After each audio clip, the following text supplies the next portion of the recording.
throughout the scriptures, I have observed that when God is about to work, he uses tactical, unconventional strategy. So if you watch, when it got to the turn of David, we all know of the common story about David and Goliath. Every one of us have a Goliath in our lives to do with. When it got to David, David didn't use conventional strategy. In fact, if he had used the normal strategy of putting on those helmets and whatnot, if he had used that, Goliath would have killed him. If you go through the Bible, you see that biblical leaders who were in tune with God were giving clear strategies as to how they could achieve the goal that was set before them. Many of these required unconventional methods or choices. Gideon is an example. Gideon was instructed by God to restrict his numerical forces severely and cause the enemy to panic and flee. Undoubtedly, reducing the death toll among his troops. Today, when we are asked to reduce the number of congregants in our auditorium, it depends on what kind of spectacle you put on. That you may think that you will be disadvantaged. But really, what is our mission? It's our mission to pack 100,000 souls for the millions of souls out there to suffer.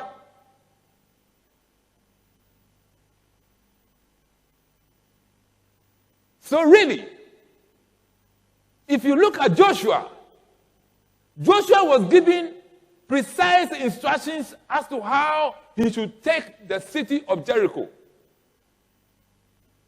Paul is no exception. Paul chose to follow God in appealing to stand trial in Rome before Caesar when he could have been set free. In other words, for the Christian or for the Christian leader, prayer not only gives us God's perspective on what our vision should be, but it also gives us God's perspective on how we should reach that vision. Stay with me. I told you in my first episode that Jesus told the woman at the well that a time is coming when God will not be worshipped on this mountain or in Jerusalem. If you read the Bible, Luke records Jesus giving the Great Commission to the apostles in Acts chapter 1, verse 8. As he tells them that they will be his witnesses in Jerusalem, in all Judea, and Samaria, and to the ends of the earth. But it is interesting. In this case, there is no clearly articulated strategy that Jesus gave. The disciples are scattered from Jerusalem as a result of persecution and are then guided by God stage by stage. If you read Acts chapter 8, verse 26, Acts chapter 13, verse 4.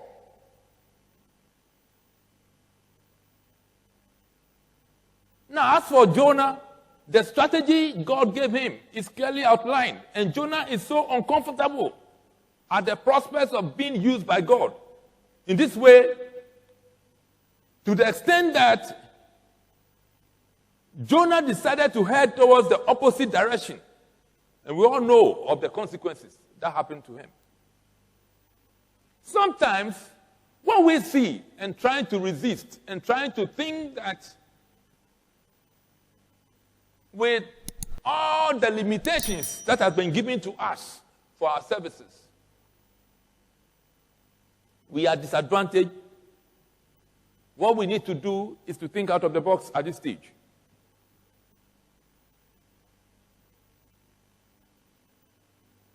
It doesn't mean that the Christian leader should not carry out a strategic analysis of a situation because of faith.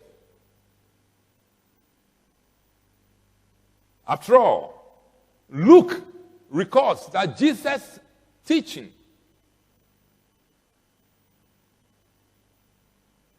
gave us a clearer picture, which says that in Luke chapter 14, verse 28, suppose one of you wants to build a tower. Will he not first sit down and estimate the cost to see if he has enough money to complete it? So, it is true that the lockdown has been lifted in a way we have been given some room to operate. But it is also very necessary that we sit and do proper analysis and look at cost-benefit analysis. The Bible gives us the principles to determine the strategy. We may or may not be given specific guidance as to how we should approach the vision of the Great Commission. We may or may not receive this guidance at the strategic or at the tactical level. However, just as Jesus taught the disciples to think and act according to the principles of the kingdom, so we too can develop our understanding of the principles of the kingdom and their application to the mission and ministry of our own setting or organization.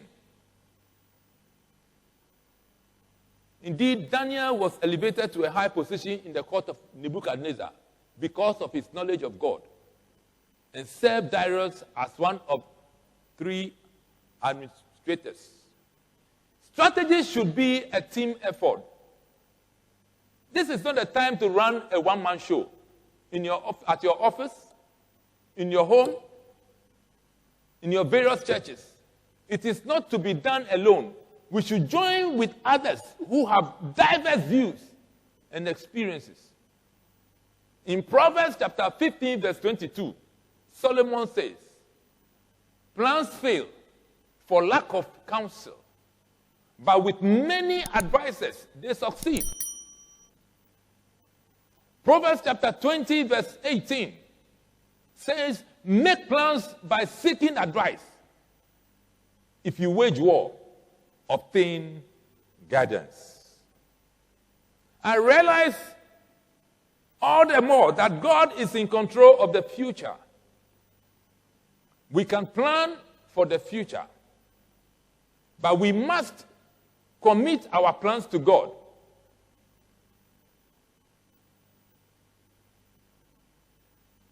To man belong the plans of the heart, but from the Lord comes the reply of the tongue. All a man's way seems innocent, according to Proverbs chapter 16. If you read from 1 to 3, it says, all a man's ways seem innocent to him, but motives are weighed by the Lord. Commit to the Lord whatever you do, and your plans will succeed. We as Christians, or church leaders, pastors, should use strategic foresight to plan for the future, but then commit the plans to the Lord, that he would carry them out according to his will.